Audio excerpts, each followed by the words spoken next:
Today, we are given to hear the sublime words of the prologue of the Gospel of St. John, words that were proclaimed to us 7 days ago on Christmas Day.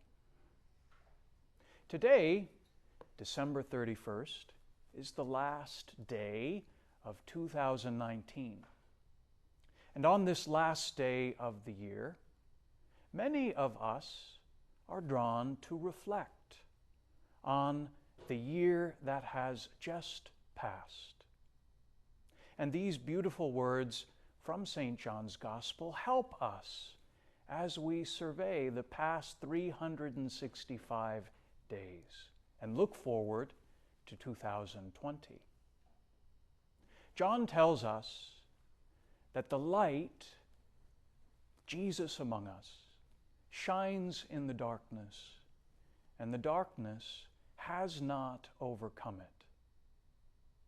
If we look back on this past year, I'm sure for each and every one of us, there were moments of darkness, anxiety, stress, fear. Perhaps we found ourselves in a very difficult situation this past year.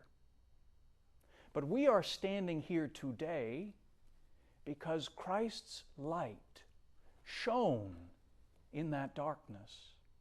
Christ was with us in those dark times, and the darkness did not overcome His power, His peace that He breathed into our hearts when we were baptized.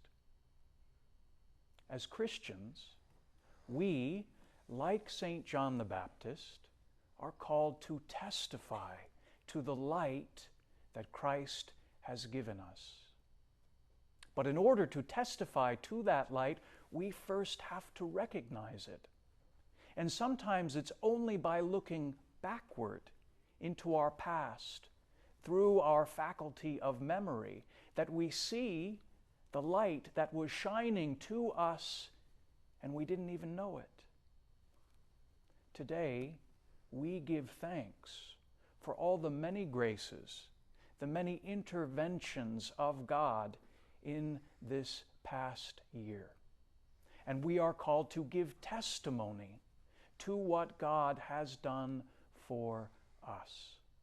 That's one of the greatest gifts we can give other people, the testimony of what Christ has done for us, how His light has shone in the darkness of our trials and difficulties.